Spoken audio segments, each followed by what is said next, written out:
嗨，大家好，我是探评书，今天是2026年1月8号。这一期我们继续聊聊俄罗斯入侵乌克兰，看一看乌克兰战场上又有什么变化。今天是俄罗斯侵略乌克兰的第1415天，也是乌军进入库尔斯克的第521天。前线总共发生了191次战斗，其中43次在波克罗夫斯克方向，46次在胡里亚波尔方向。俄军从昨夜到今晨发射了61架攻击无人机空袭乌克兰，乌军拦截或压制了其中的53架。德国总理莫尔茨警告称，乌克兰正处于人道主义能源危机的边缘。莫尔茨表示战争进入了第4个冬天，可见俄罗斯并不寻求停火，相反，普京下令发动了迄今为止对乌克兰民用基础设施最严重的袭击。基于此莫尔茨指控俄罗斯领导层犯下战争罪。乌克兰总参谋部发布的战报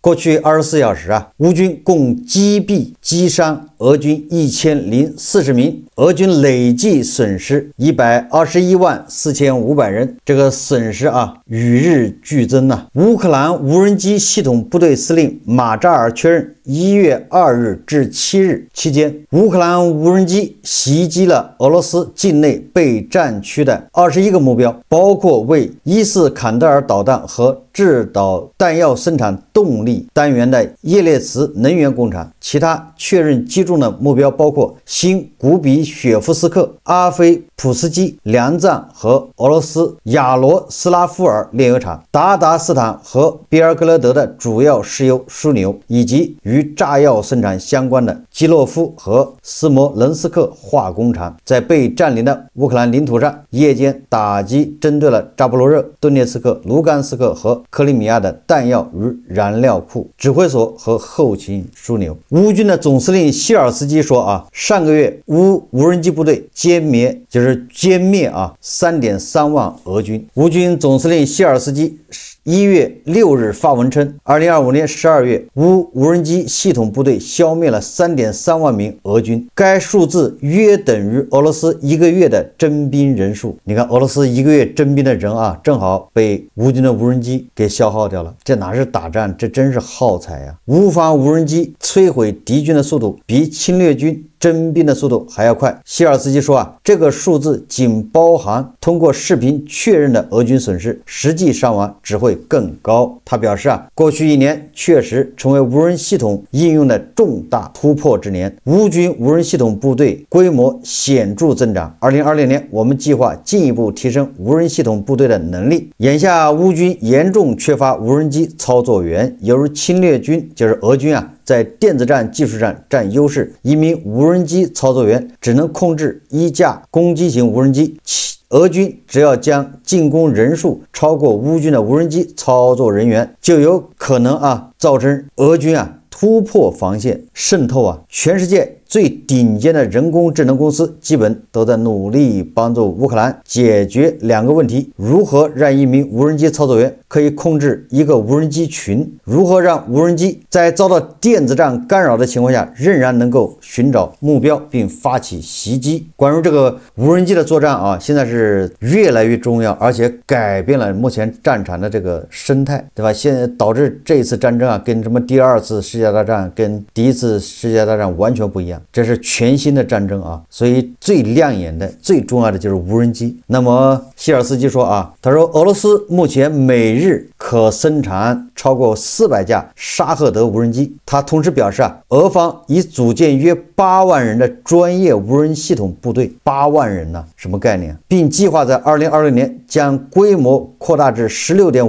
万人，到2030年增至21万人，就是21万人去操纵无人机去作战。而且你想，如果一个人操纵一个无人机群的话，那什么概念？所以说俄罗斯这边也是马不停蹄，在无人机这儿加码，对吧？这个下功夫。那么乌克兰这边呢，路透社说他说今年啊，乌克兰发射的远程无人机数量很可能会超过俄罗斯，而莫斯科将成为主要打击目标之一。路透社称，在上周六啊，说俄罗斯国防部宣称，在俄罗斯全境击落了437架无人机，其中有57架是在莫斯科地区被击落的。这表明乌克兰对俄罗斯的空袭战略发生了变化，从零星打击转型为系统性的施压。路透社的报道尚未得到证实，尤其是俄罗斯防空部队是否在一天之内就击落了437架乌克兰无人机。不过啊，根据其他报道看，尤其是在这个火点公司啊，无人机产量可以印证啊，也就是乌克兰是有实力、有能力一次发射这么多无人机。实际上啊，路透社的意思是，根据俄罗斯人的报道啊，俄罗斯人宣布的啊，击落了乌克兰的无人机多少架，然后在什么地方？那路透社认为啊，乌克兰未来重点攻击目标就应该是莫斯科地区，而且他认为，对吧？按照俄罗斯人的说法，那乌克兰人发射的无人机数量已经超过了俄罗斯。纽约时报他是这么说的啊，他说乌克兰无人机具备自主寻找目标、追踪并攻击的能力。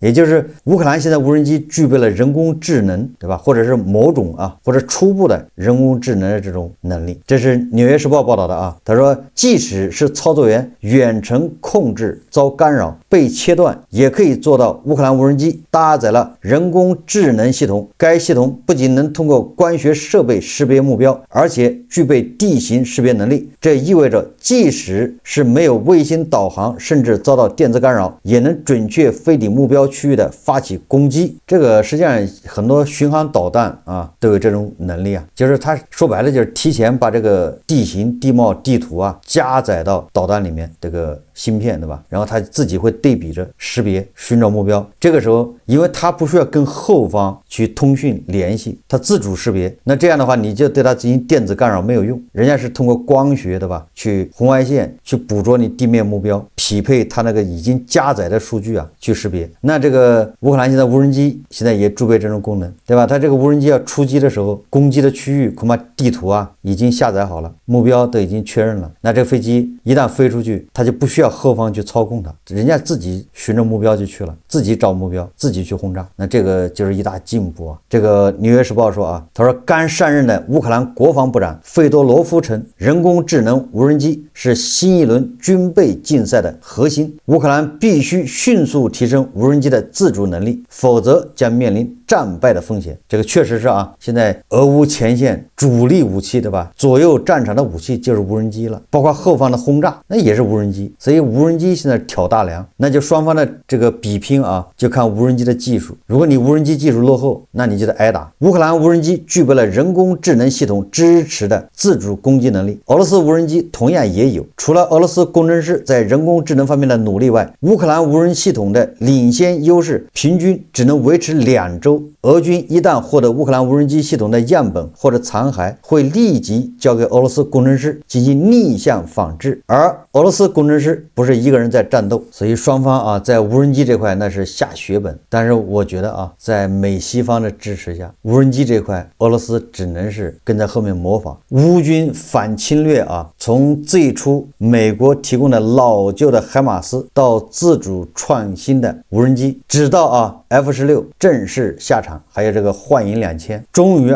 乌军告别了小米加步枪的一无所有年代，开始了对等模式的新纪元。俄罗斯基本不可能，对吧？再靠点滴的推进，顿涅茨克的任何进攻都以惨败告终，博克罗夫斯克也不例外，就连波兰改装的米格29战机也是打的俄军节节败退。米格29战机跟北约对吧进行了这个联网改造，然后接收的是北约的这种情报和这种信息坐标指示，挂载的又是北约的这种精确制导武器，响尾蛇这乱七八糟的如虎添翼焕发出新生我们抛开这个光在战场的消耗不说就说这种技术的比拼，俄罗斯也处在下风俄罗斯侵略乌克兰这个战争进入第5个年头，乌克兰是越打越强大，对吧？现在按照乌克兰那个总理的说法，战场上啊60%以上的武器都是乌克兰自己生产，但是这里面主要恐怕就是无人机，对吧？因为无人机是大头啊，坦克啊，有5毫米炮弹呐，海马斯火箭弹呐，那个爱国者导弹那玩意儿还得进口，还得买。俄罗斯和乌克兰两军的火力对比，那跟2022年2月24号俄罗斯侵略乌克兰的时候，那已经不可同日而语了，对吧？截至目前啊，关于俄乌两军目标的火力对比，尤其是炮兵火力对比，大多数独立智库和研究机构看法认为，俄乌之间的这个火力对比啊是2:1和1:1之间。相比战争刚开始的时候，这个10:1、20:1，那已经不可同日而语了。很多网友恐怕还记得，对吧？当年这个俄军啊，一天要发射7万发炮弹，乌军好像只有6、7千枚炮弹一天啊。那现在呢，差不多了啊，俄军顶多是2:1，俄军大概是4万发，那乌军就是2万发，这么个水平。而且现在火炮啊，已经不是战场上的主力，对吧？主力的炮兵还是永远很重要啊，但它不是主力，主力现在是无人机。那就是说，现在的火力对比已经有利于乌克兰，尤其是乌克兰的炮兵在射程、精度、反应速度和火力控制方面的优势。所以说，虽然乌克兰的炮弹恐怕还是比俄罗斯少，但是打击效果，对吧？综合比拼已经远超俄罗斯。目前乌克兰除了自产之外，还从支持者那里获得大量的炮弹，既包括捷克主导的炮弹计划，也有合作伙伴们的直接援助。目前北约的炮弹产量已经超过俄罗斯，这个对俄罗斯可不是个好消息啊！这个北约的炮弹产量爬坡啊，已经爬上来了啊！人家虽然慢，这个我一直说啊，这个欧洲人啊，一旦他就跟像那个破旧的公交车一样，虽然慢，但是他一旦启动，他总要到站的啊！你看人家炮弹现在已经上来了，整个北约的炮弹产量啊，已经超过俄罗斯了，这个恐怕对俄罗斯不是什么好消息啊！至于俄罗斯那边呢，情况则不容乐观，俄罗斯军工业的炮弹产能已经达到巅峰，很难再有大的增长。而从第三国，也就是从朝鲜啊，或者是伊朗获得炮弹迅速减少。伊朗是自顾不暇，朝鲜炮弹也有限的吧，也差不多也卖完了，但还多少还得留一点吧，还得防着这个美帝或者是对吧？这个韩国整事啊。乌克兰军情总局副局长瓦迪姆斯基比斯基在接受路透社采访时透露，因为库存耗尽，朝鲜在2025年向俄罗斯提供的炮弹数量比2024年减少了1半以上。2025年9月没有记录到平壤向俄罗斯运送炮弹，10月则只有少量。平壤总计向俄罗斯提供了650万发炮弹，这个还主要是俄罗斯没有美元付啊，那个司令官对吧？他得考虑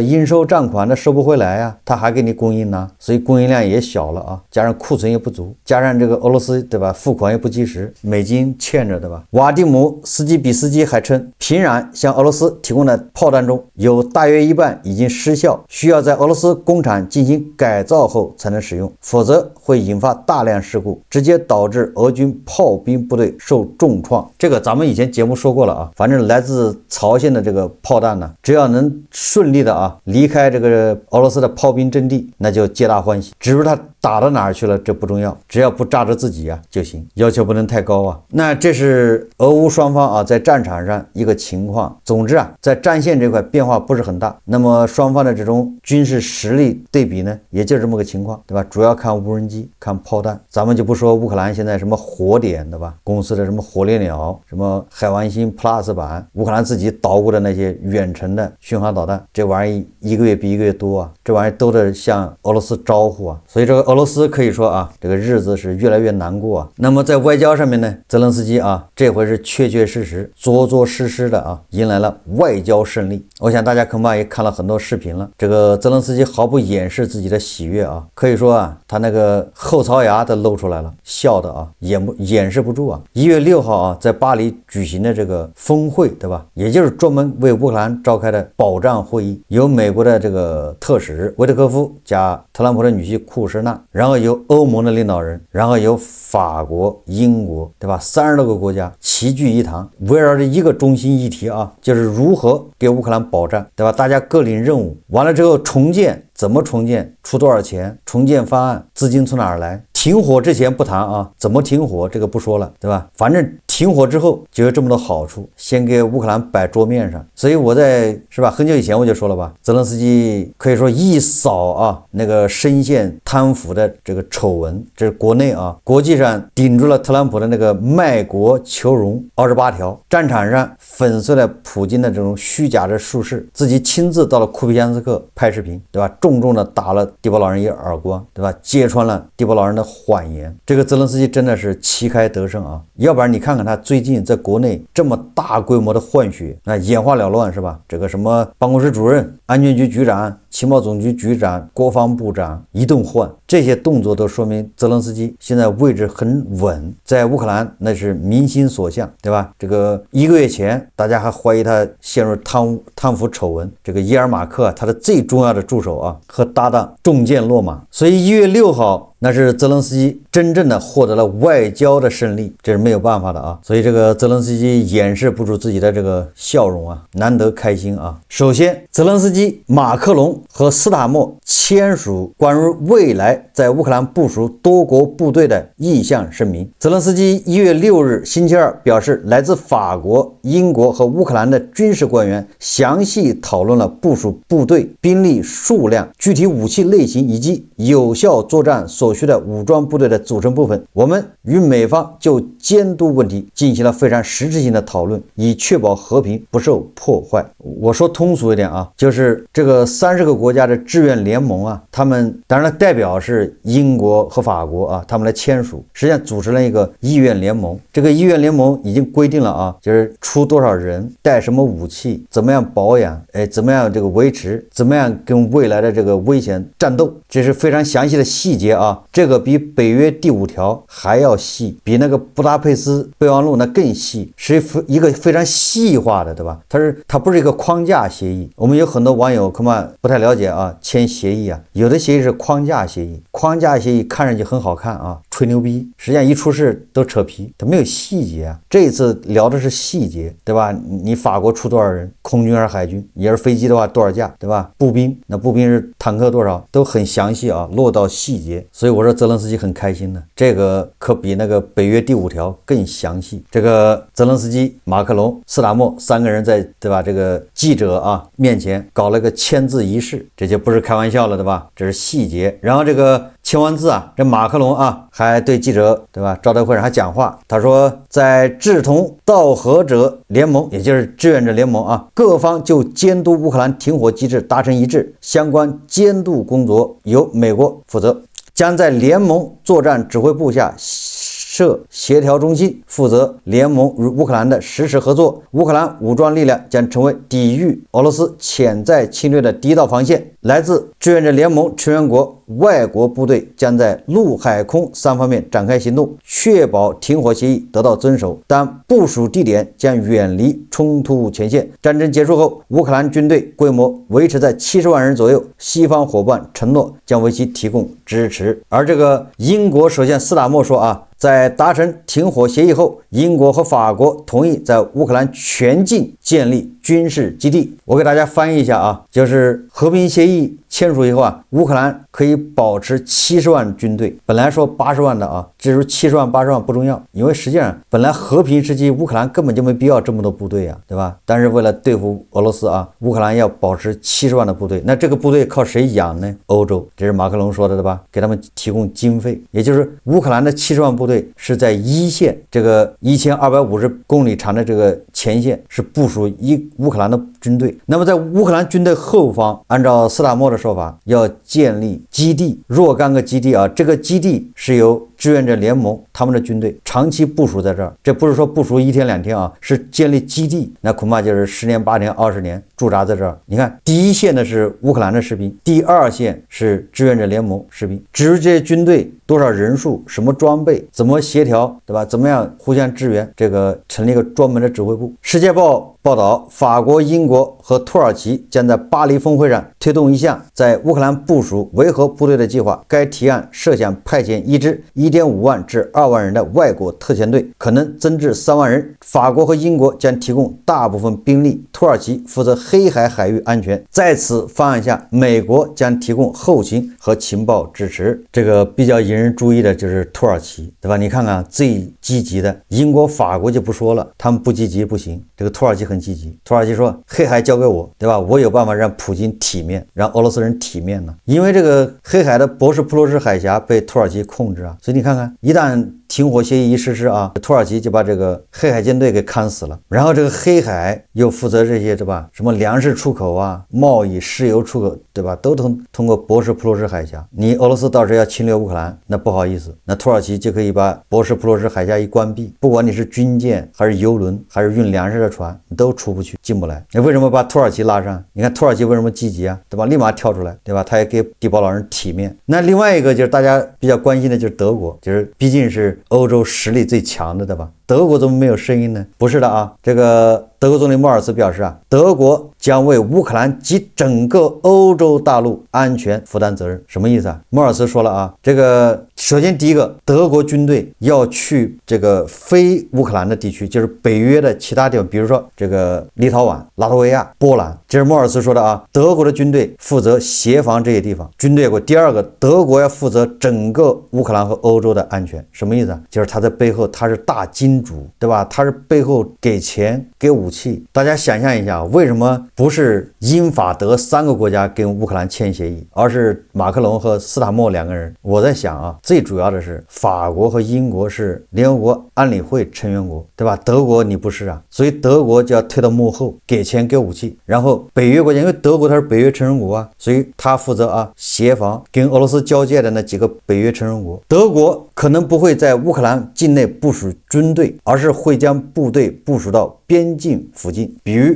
北约成员国境内，这也是暂时的啊，说不定过2年德国军队也就进入乌克兰。彭博社援引德国国防部文件报道说，俄罗斯正在加强针对德国关键基础设施的隐蔽攻击，作为混合战争的一部分。柏林方面认为这可能是更大规模的冲突的前奏。加上这个梅德韦杰夫啊，前2天不说了吗？俄罗斯要对莫尔茨啊实施这个抓捕行动，就像这个特朗普抓捕马杜罗一样。你这个梅德韦杰夫，对吧？大嘴巴在那胡说八道，说者无心，听者有意啊，人家就抓住你这话，你这好嘛？你要准备对我们德国动手了是吧？那好，德国就开始准备了啊。该文件指出啊，德国作为北约在欧洲的主要中心，预计俄罗斯将首先使用非常规或非军事战术对德国的能源和国防基础设施进行隐蔽攻击。德国国防部估计啊，只有在北约东翼遭到公开武装攻击后，德国才会越来越频繁地受到军事手段威胁或攻击，比如远程导弹攻击无人机和特种部队。该通讯社指出啊，这一表述超出了以往建议中的措辞范畴，与德国联邦情报局新局长马丁·耶格尔最近的警告相呼应。耶格尔在10月份向立法者表示，俄罗斯决心检验欧洲边界，随时可能将冲突升级为热战。德国国家安全战略所述，国防部将俄罗斯视为对德国安全最大的直接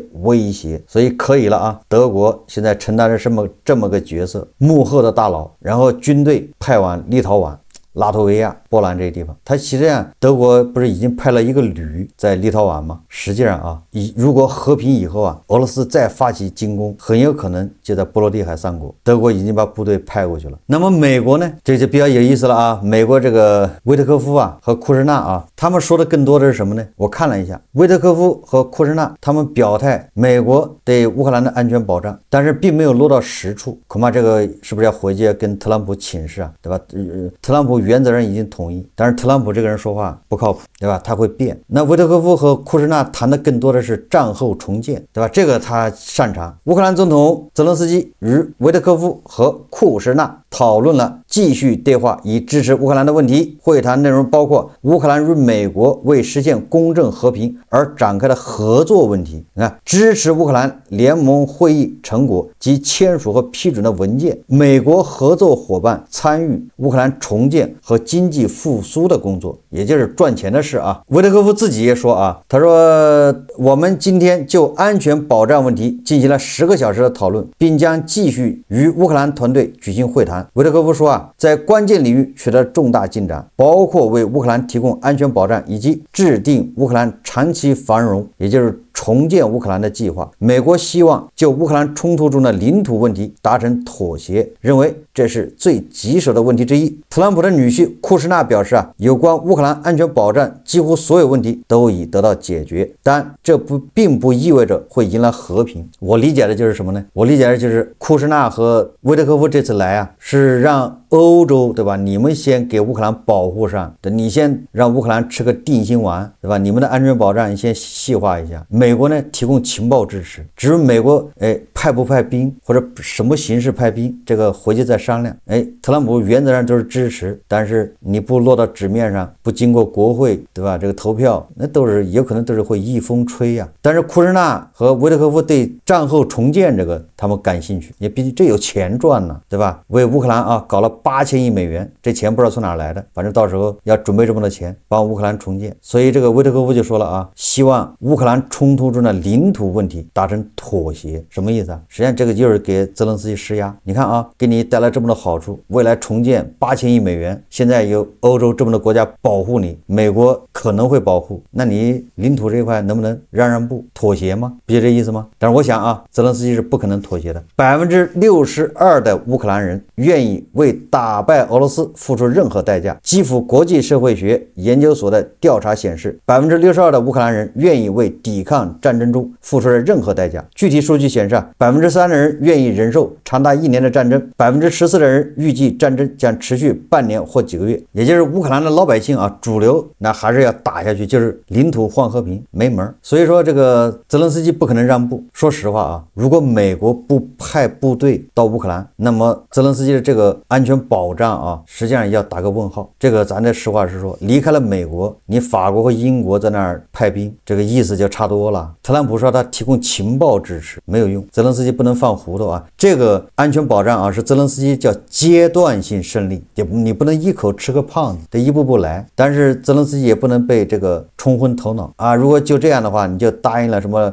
停火、领土换和平，那你就上当了。所以第一个必须要让特朗普拍板，让美国国会要批准美军，对吧？要驻扎到乌克兰，你不管他派多少人，哪怕是1个营也可以。这个特朗普会有反复啊，特朗普也可能变来变去的。如果安全保障没有美国，真的是靠英法，对吧？那2万人，到时候俄罗斯真打起来，这英法跑得比谁都快，那你说咋弄啊？同意派兵的国家不少啊，你比如比利时也同意派兵，土耳其、加拿大总理卡尼宣布计划扩大与乌克兰的联合武器生产，并表示相关工作已取得进展。加拿大还将加强对乌克兰的网络安全、后勤以及情报支持，扩大培训合作，并正考虑在乌克兰境内部署加拿大军队的可能性。你看，实际上加拿大就要派部队，什么考虑？无非就是看美国，对吧？如果美国派部队，他肯定去。这个鄂尔班呢，匈牙利的总理啊，鄂尔班酸溜溜的说啊，他说乌克兰人又通过了一项法案，这次是8000亿美元，这是他们未来10年维持国家运转所需的资金，这是一个耸人听闻的数目，几乎是匈牙利国内生产总值的4倍。这就是为什么布鲁塞尔不惜一切代价也要在12月没收被冻结的俄罗斯资产的原因。当地时间1月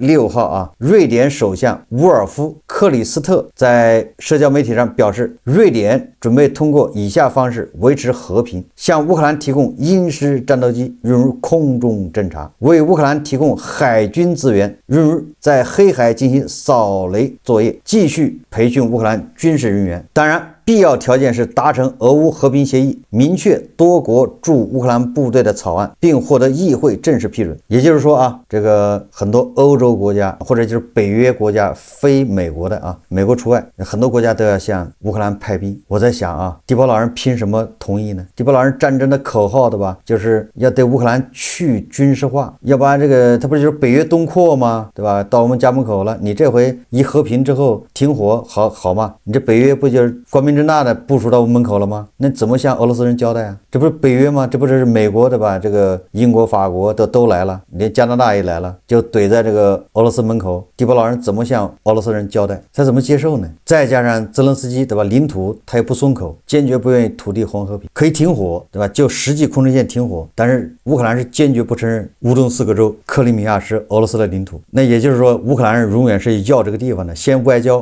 不行，过2年就开战对吧？找个借口，看特朗普怎么协调吧。美国国务院对吧？已经对在俄罗斯的美国人进行了叫什么提醒？咱们已经说过了，这就意味着美国和俄罗斯之间恐怕矛盾会升级，要不然没必要的吧？提醒在俄罗斯的美国人呢，英国、法国、意大利都没有提醒啊，只有美国。所以我们推测，可能特朗普接下来是不是对俄罗斯啊就不太友好，也可能把这个普京啊惹毛了。你比如说啊，根据新华社报道，美国军方7日上午在约半小时内宣称扣押2艘油轮。美国东部时间7月8日43分，美国欧洲司令部在社交媒体上发布消息称，在北大西洋扣押1艘俄罗斯油轮后，约半小时后，美国南方司令部在社交媒体上发布消息称，在国际水域扣押1艘无国籍油轮，那都是俄罗斯的油轮舰队啊，幽灵舰队。关键是什么呢？根据《华尔街日报》报道说，美俄冲突即将爆发，俄罗斯派遣潜艇及其他海军力量护送被美国追击的油轮。美国开始追击时，贝拉1号是一艘悬挂虚假旗帜的无国籍船只，面临被扣押的风险。美国对该油轮实施制裁，因其为美国认定的恐怖组织以及与德黑兰有关联的组织运输伊朗黑市石油。贝拉1号曾试图突破美国对委内瑞拉的封锁，但未能停靠装货。12月，其船员击退了登船袭击，随后驶向大西洋。目前，该油轮在国际海域被美国海岸警卫队追击。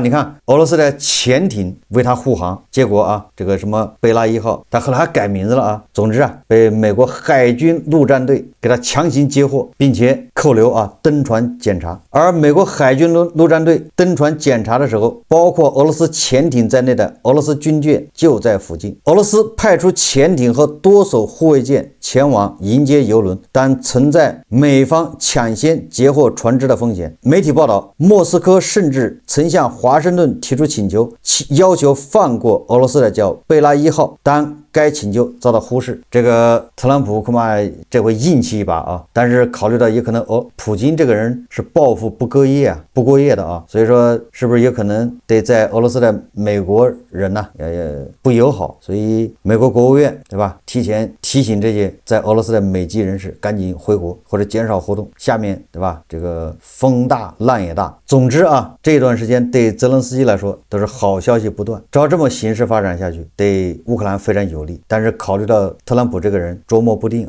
阴晴不定，也存在变数的可能，所以大家密切关注。好，这期节目我们就聊到这里，感谢大家收看。如果喜欢我的节目，欢迎订阅转发，也可以在下方留言评论，谢谢大家。